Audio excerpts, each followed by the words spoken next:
Bonjour, bonjour, bonjour, mwana musundi. Musundi wa Mpangala.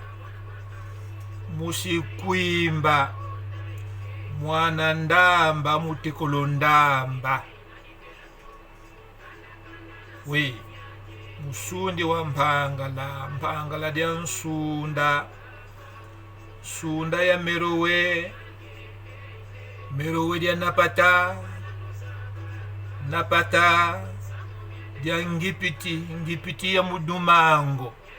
Mudumango wagandi la mungo. Il y a plus que urgence. Na tutela bucheleke. Bemba wayenda munzari yandi bantela kawandiko. Mbemba weri nani? Mwana musundi kazonza chobu kazonze. Est-ce qu'il n'y a pas une façon de dire la vérité? Non, il n'y a pas 1000 manières de dire la vérité, mes frères. Il n'y a pas 1000 manières de dire ce qui est vrai. Franchement, parler franc, c'est parler direct. Pour secouer les esprits ou les consciences. Dire la vérité de façon indirecte, c'est une manière de caresser dans le sens du poil. Mais dans une période où l'urgence est plus qu'au rouge, comment allez-vous continuer de caresser dans le sens du poil les inconscients, les insensés?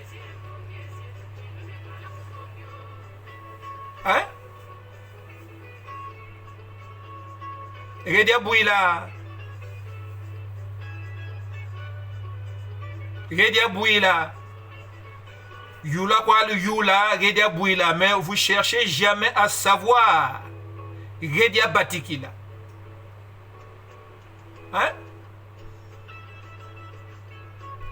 Mudumango est notre cause. Je suis Congo.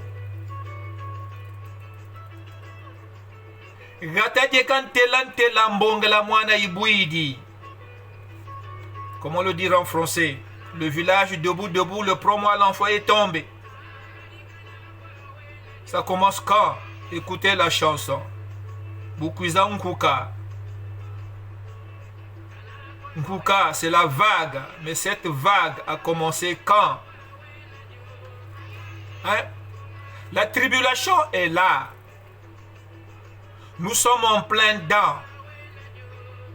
Il faut sensibiliser la masse. Mais qui le fera? Ceux qui sont écoutés ne disent qu'au mensonge. Tenez. Par exemple, un certain Mwandansemi, dans sa fabrication de la mythologie Ntotela, ce que vous appelez royaume au Congo, le Ntotela que vous appelez royaume au Congo, pour faire le lien avec l'Égypte, il s'amuse à copier et coller les détails incohérents. Les détails incohérents faits par lui-même. Or, dans la version réelle de l'histoire, si vous partez du Congo, dans l'actuel Congo, pour arriver en Égypte, il faut passer par le Soudan, qui était Nsunda, Merowe, Napata.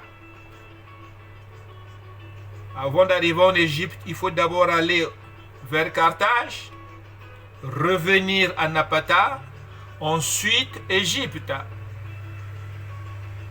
Voici la chronologie de l'histoire Congo à partir de l'Égypte, qui est l'une des 3 têtes de la culture civilisatrice Congo. Voilà. Mais qu'est-ce qui provoqua la chute de l'Égypte qui avait atteint comme les Incas, les Mayas et les Aztèques, le sommet de la puissance occultiste. Oui. L'histoire de Moïse, contenue dans la Bible, que lui-même il a écrit. L'histoire de Moïse qui va être atteint, Moïse, lui, qui sera atteint du bégayement. C'est dans notre tradition le bégayement. Je sais de quoi je parle. Moïse sera atteint du bégayement. Mais le bégayement va être provoqué par la sorcellerie Congo. Oui, si vous êtes puissant, avec cette puissance, vous faites du mal à quelqu'un, c'est de la sorcellerie. Ne mâchons pas les mots. Hein? Donc l'histoire de Moïse qui va être atteint du bégayement marqua le début d'un bras de fer entre la puissance léopard et la toute-puissance du Créateur. Voilà mes frères. Hein? Samuni Bomie. Les Congos qui avaient compris, qui assistaient à ce bras de fer-là, avaient préféré rejoindre une communauté qui était épargnée. 2 éléphants se battent, les victimes sont les mouches, les fourmis et les vers de terre. Mais le Tout-Puissant va prendre quelques vers de terre, les mettre de côté, comme témoin d'un bras de fer qui est en train de se faire. Voilà que quelques Congos, après avoir compris cela, vont dire, ah, on fait de compte, nous allons renflouer, faire partie de ce peuple témoin qui a été épargné. Voilà. Dans le contenu de l'histoire Congo, on parle des 10 plaies. Vous les lisez. Vous allez au cinéma voir les 10 commandements. Mais de la façon dont on nous a enseigné le catéchisme ou la religion, cette manière ne nous a pas aidé de faire le lien avec la culture Congo. Vous voyez? Donc, on parle des 10 plaies que le Tout-Puissant infligea à la puissance Congo. C'est ça la réalité. Lisez le livre de Exode, histoire authentique, écrit par Moïse lui-même. On sait qui était Moïse. La dernière plaie sera le coup de massue sur les Balabambuta. Lisons un peu quelques passages que j'ai préparés pour vous. Hein. Quand vous prenez Exode,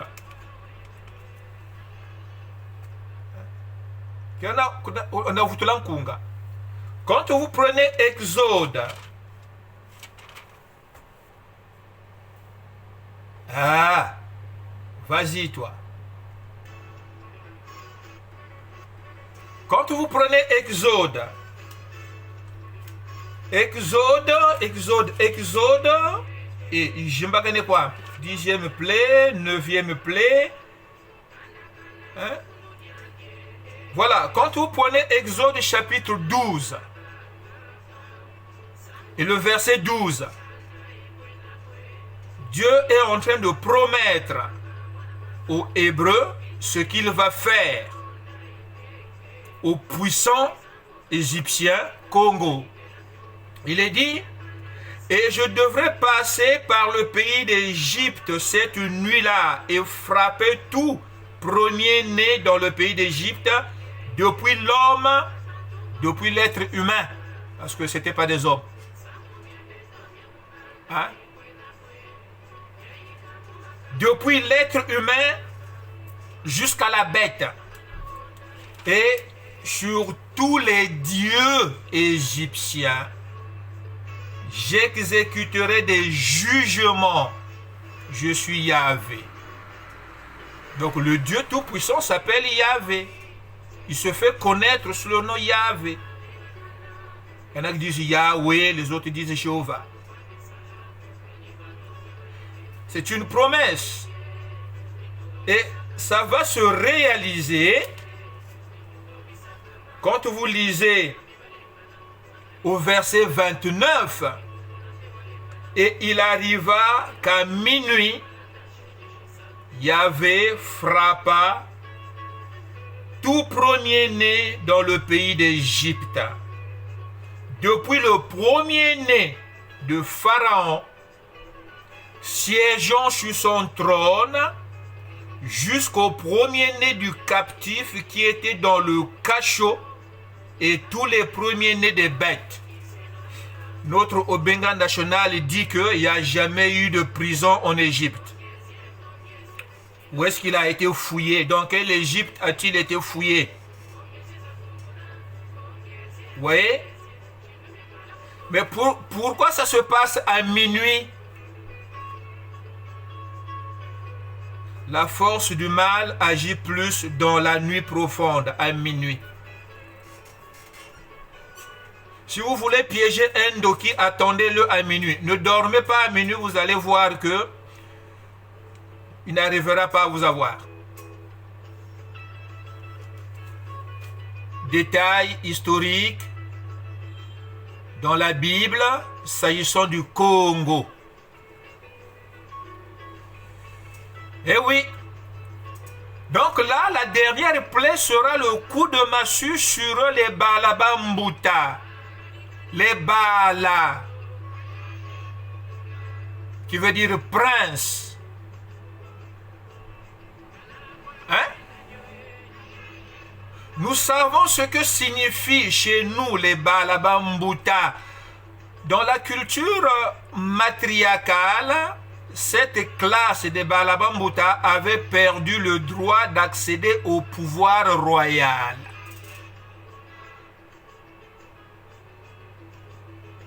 Mais, une fois que Moïse fut évincé, fut banni, destitué du fauteuil comme successeur, en tant que Mwanangaji, le neveu qui remplace l'oncle.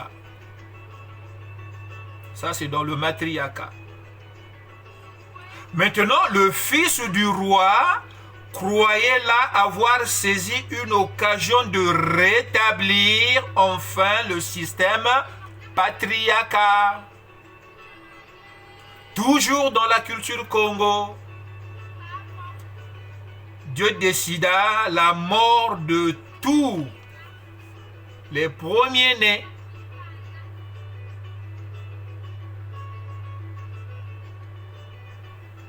Dans une structure qui a inventé la religion,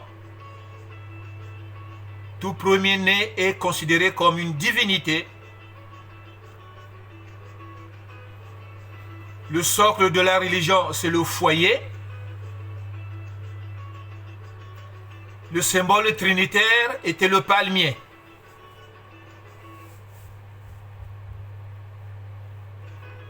Vous suivez? C'est ça, le commencement de la religion. Mais la notion de la spiritualité existait bien avant que la religion ne soit mise en place. Hein? Voilà donc comment toute la culture patriarcale et matriarcale au Congo, dans le pendant de la dernière plaie qui marquera un deuil national que nous portons jusqu'à nos jours. Oui, quand vous lisez la partie où le peuple, les Hébreux sortiront, ils vont récupérer tout argent, bijoux, habits propres. Ils partiront avec. Avec quoi? Plus tard, le retrait de deuil se fera. Ça ne s'est jamais fait jusqu'à aujourd'hui. Voyez-vous? Donc c'est pour dire que la tribulation chez les Congos est un vent qui continue d'effacer les foyers qui symbolisaient les étoiles terrestres au pied des palmiers. Ça ne commence pas en Égypte, mais ça commence depuis la Mésopotamie à partir du moment où le Tout-Puissant va confondre la langue. Et quelle langue? La langue Congo.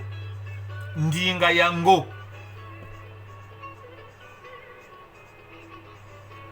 Aujourd'hui, les derniers tisserands éparpillés, ce sont les Sundis, nous. Mpangala ya bouze, mama obeo. Mpangala ya bouza. Bouza veut dire quoi? Mpangala a bougé. Hein? Jusqu'à disparaître. Quel est le lien? Quand vous parcourez tous les villages Sundi, avant d'arriver dans un village, vous voyez un palmier, vous voyez des palmiers avec des tisserands. Refaites le voyage, il n'y a plus rien. Les tisserands éparpillés ont perdu leur couleur. Ils deviennent des moineaux.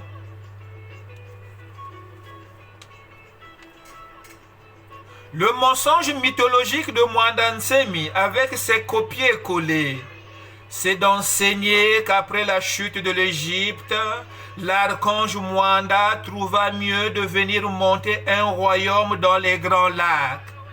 Gros mensonge.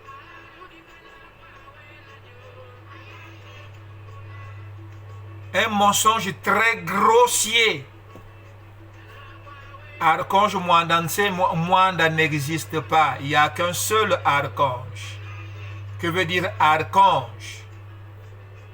C'est celui qui est au-dessus de tous les anges.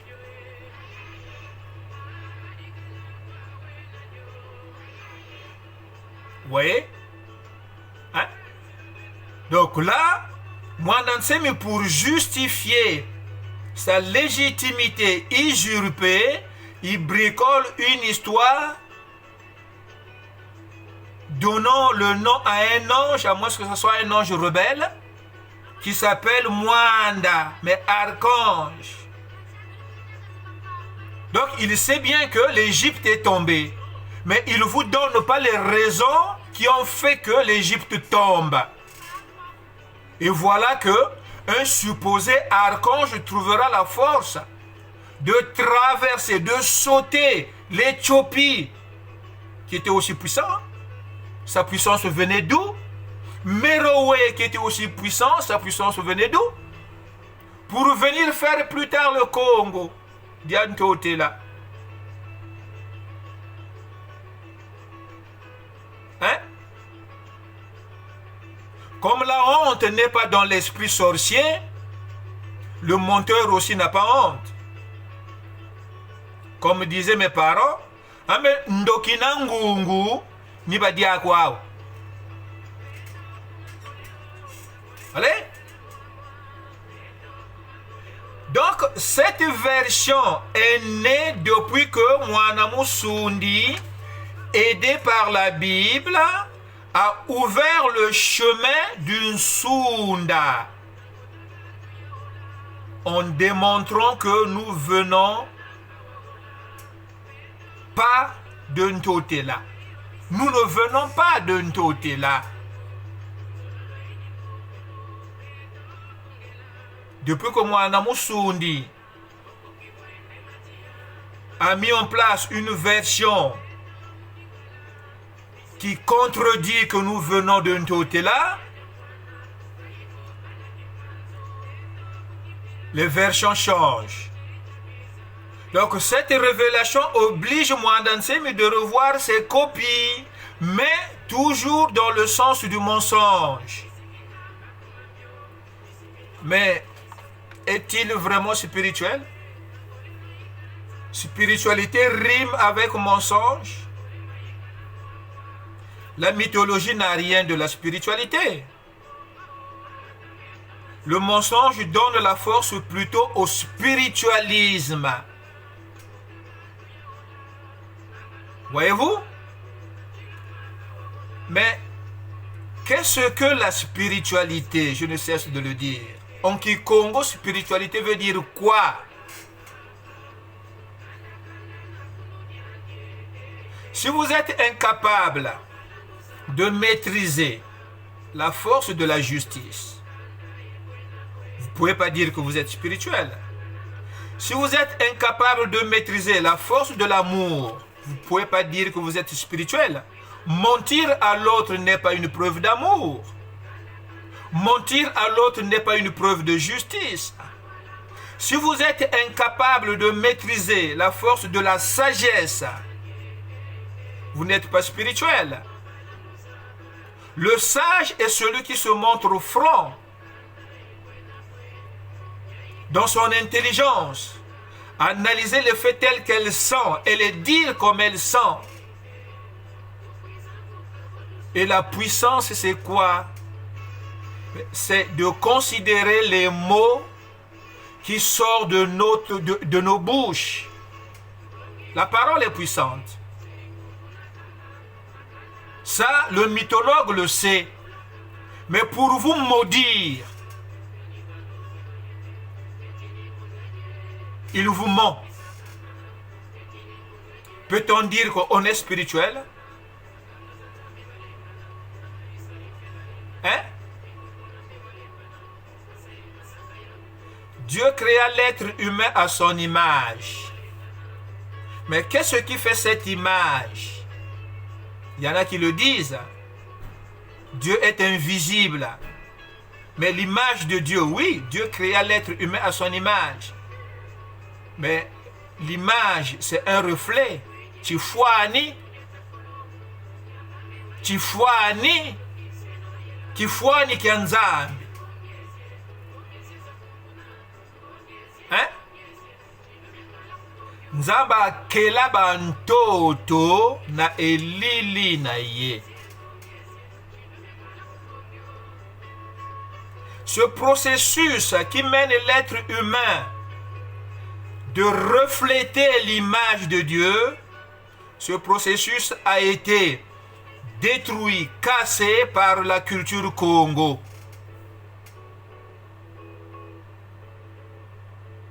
À partir du moment où, dans la société Congo, on va priver la mère de son rôle éducatrice, de transmettre dans le mbongi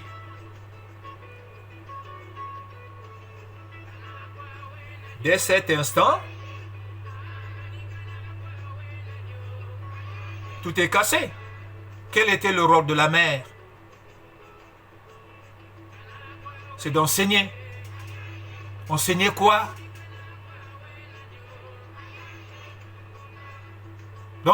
D'enseigner quoi à ses enfants? Mais l'image du père, son mari, qu'il doit transmettre aux enfants. Mais cette image du père, le comportement, les caractères du père, si le père est en train de refléter l'image de Dieu, c'est qu'il est spirituel. Et ce sont ces caractères-là que la mère doit transmettre aux enfants. Voilà la responsabilité du Congo.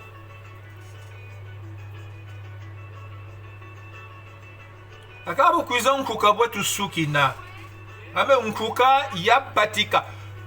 Le vent du nord détruit toujours le côté sud,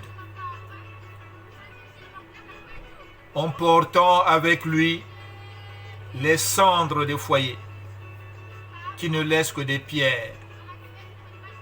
Voilà comment s'éteint l'étoile terrestre qui représentait la culture civilisatrice au Congo, mise en place par Mudumango.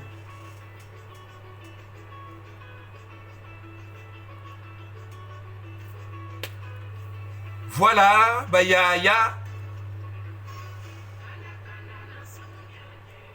Quand vous entendez Kanda Kanda dans Samunian, Aka Kundu Diri Makanda Makanda, Boreika Makanda Mamansone.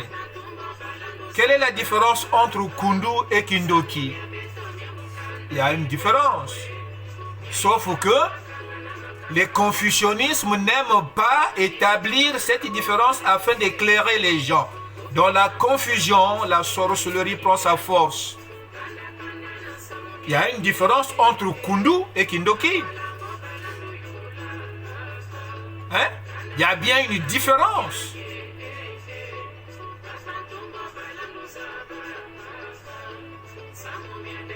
Mukanda ebwena bwe myayika mu makanda na makanda mwana mama chintwari ndi chatamana onda bukwiza nkuka bwetu sukina aka nani telo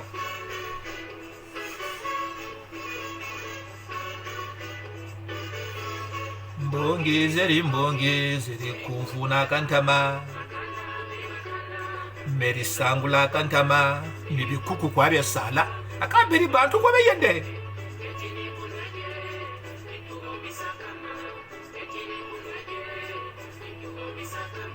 bambanga zanzambi balembana bamarisa rimbe balembana fosi basaka ya uko luya lumpe walembana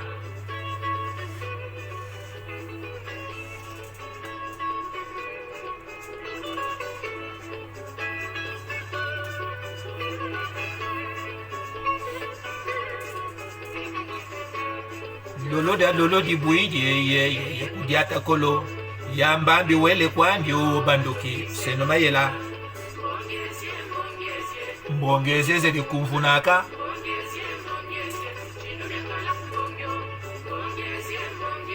mbongezeze di kumfuna. Je n'ai aucun droit d'auteur sur cette chanson, mais c'est une chanson qui me fait pleurer. J'aimerais savoir, poser la question à celui qui l'a chanté. Qu'est-ce qui l'inspira?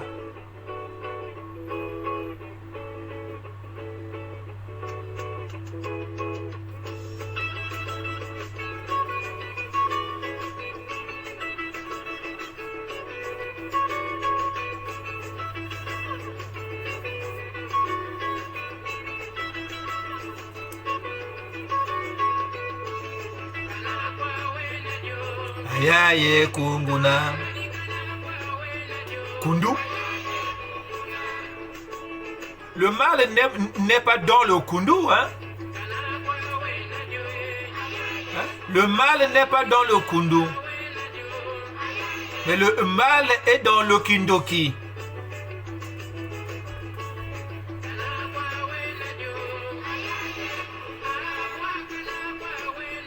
Kundu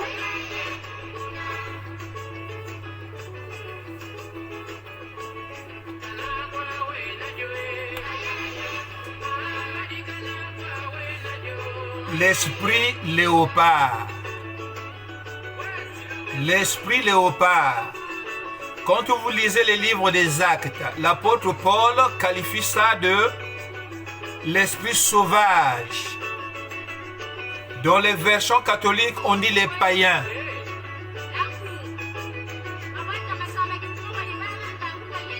Dans d'autres versions, on dit les gens du monde. Mais monde, ça vient de Mudumango. Avec cet esprit léopard.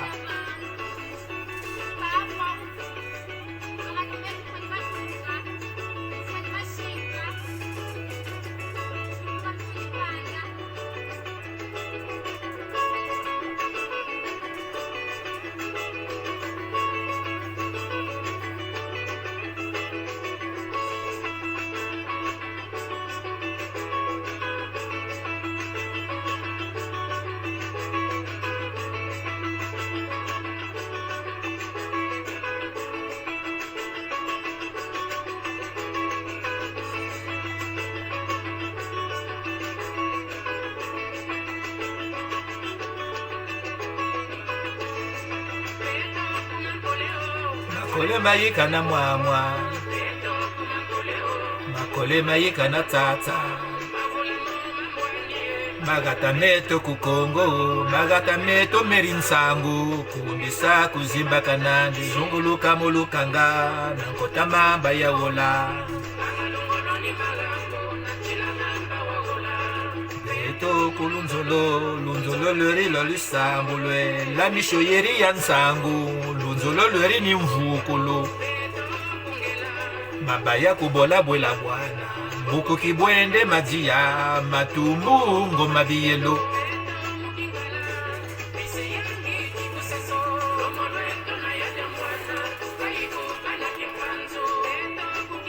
Quand vous lisez ce livre-là, les chroniques mésopotamiennes,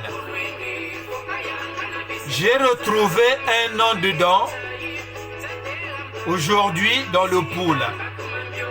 Sumuna. Vous retrouverez ce nom dedans. Yangi. Vous retrouverez ce nom dedans. Mais ce sont des noms des pays qu'on retrouvait Iran, Irak, Turquie. Les premiers peuples de la Syrie, Antioche plus précisément, le pays s'appelait Kundu.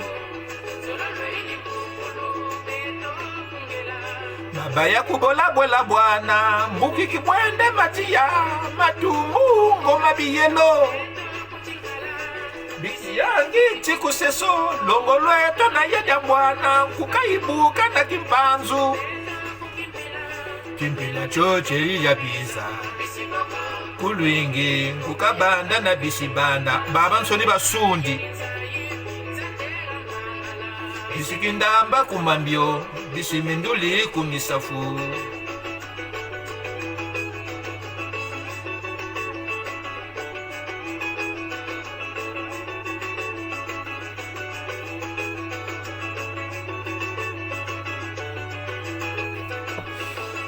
Bayaya chari na chari kwa ika mwana musundia waka lutelele